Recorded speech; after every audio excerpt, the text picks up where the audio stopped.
அனைத்து படைவீரர் சமுதாயத்திற்கும் எட்டயபுரமண்ணிலிருந்து ஜீவானந்தத்தின் கனிவான வணக்கங்கள். இன்றைக்கி இந்திய தேசத்திற்கு பெருமை சேர்க்கக்கூடிய கார்கில் வெற்றி தினம்.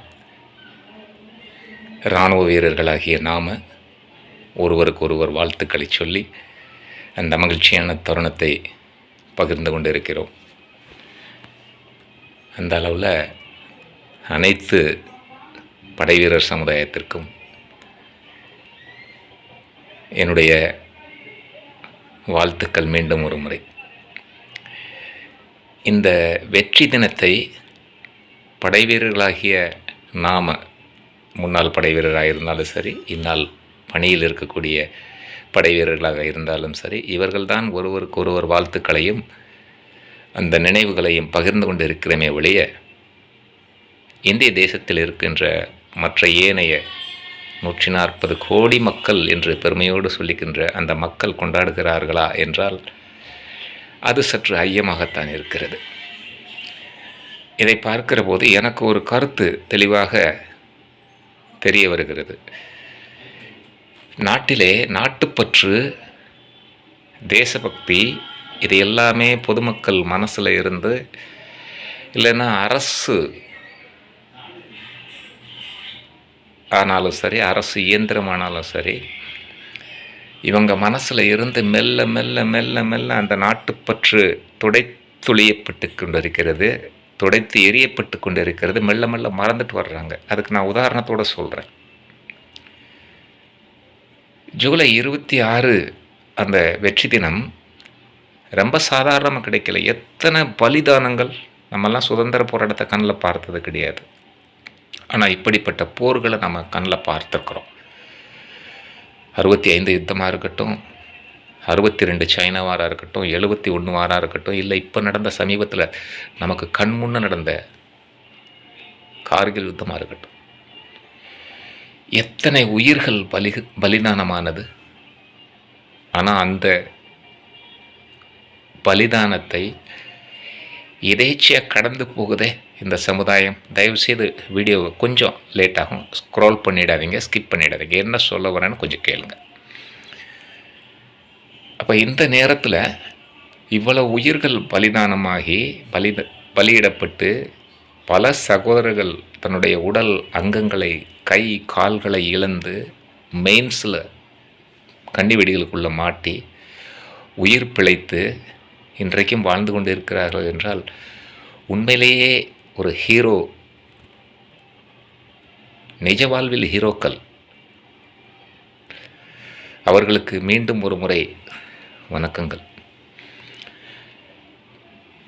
சிவில் மக்களை விட, அதாவது பொதுமக்களை விட இராணுவ வீரர்கள் தேசப்பற்றில் பன்மடங்கு உயர்ந்து நிற்கிறார்கள். அதை உதாரணத்தோடு கோடிட்டு காட்டுறேன் பாருங்க, வரையறை செய்து காட்டுறேன்.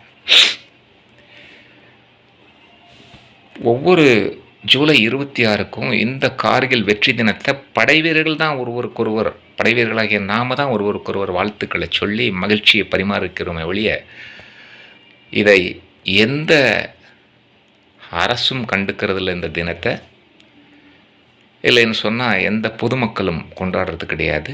பள்ளி கல்லூரிகளில் வளர்க்கப்பட வேண்டிய இந்த தேச பற்று நிகழ்ச்சி அங்கே இருட்டடிப்பு மறைக்கப்பட்டு வருகிறது. அது ஒரு பக்கம் இருக்கட்டும், யாரையும் புகார் சொல்ல வேண்டாம் நமக்கு.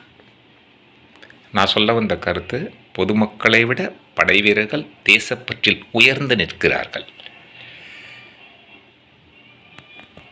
அதாவது ஒரு தாய் கருவுற்றிருக்கிறாள், ஒரு மகவை பிரசவிக்க வேண்டும் என்று கருவுற்றிருக்கிறார் என்றால் அந்த 10 மாத காலமும் தன்னுடைய வயிற்றில் வளரக்கூடிய சிசுவிற்கு எந்த ஒரு இடைஞ்சலும் வந்துடக்கூடாதுங்கிறதுக்காக அவர் படுக்கும் போதும் சரி, பிறண்டு படுக்கும் போதும் சரி, வலது பக்கம் இடது பக்கம் இப்படி படுக்கும் போதும் தன்னுடைய வயிற்றில் கை வச்சுட்டு குழந்தைக்கு எதுவும் ஆயிடக்கூடாது, அப்படி பொத்தி பொத்தி வளர்த்து பிரசவித்த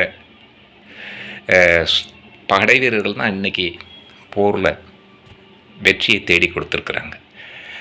அந்த இடத்துல கார்கில் யுத்தத்தில், கார்கில் பூமியில் இருக்கக்கூடிய இயற்கையினால் படைக்கப்பட்ட அந்த இமயமலை பகுதிகளில் யுத்தம் நடந்துக்கிட்டு இருக்குது. ஒவ்வொரு படை வீரனும் ஆக்ரோஷமாக யுத்தம் பண்ணிக்கிட்டு இருக்கிறாங்க. எதிரிகளை துவம்சம் பண்ணணும் அப்படின்னா எதிரியினுடைய கண்ணிலிருந்து நம்மளை மறைச்சி வைக்கணும். மறைச்சி வைக்கிறதுக்கு அந்த மலை முகடுகளில் இருக்கக்கூடிய பாறைகள், இண்டு இடுக்குகள், பதுங்குகுழிகள் ஆகியவற்றில் தன்னைத்தானே மறைத்து வைத்து எதிரிகளை துவம்சம் செய்து கிடைக்கப்பெற்ற வெற்றி. அப்போது அந்த கார்கில் நிலப்பகுதி, அந்த மலைப்பகுதி தன்னுடைய படை வீரனை, வாமகனே என்னுடைய கருவறைக்குள் ஒளிந்துகொள் என்று அந்த பாறை இடுக்குகளிலே, மலை முகடுகளிலே மறைய வைத்து எதிரியை சுட்டு வீழ்த்தி வெற்றி என்ற மகவை பிரசவிப்பதற்கு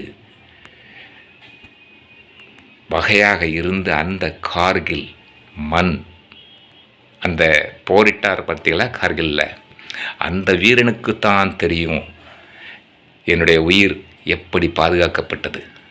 எந்த சகோதரர்களும், எந்த குடும்பத்தினரும், எந்த குடும்ப உறவுகளும் அவர்களிடத்தில் போய் பாதுகாப்பு அவர்களுக்கு கொடுக்கலை.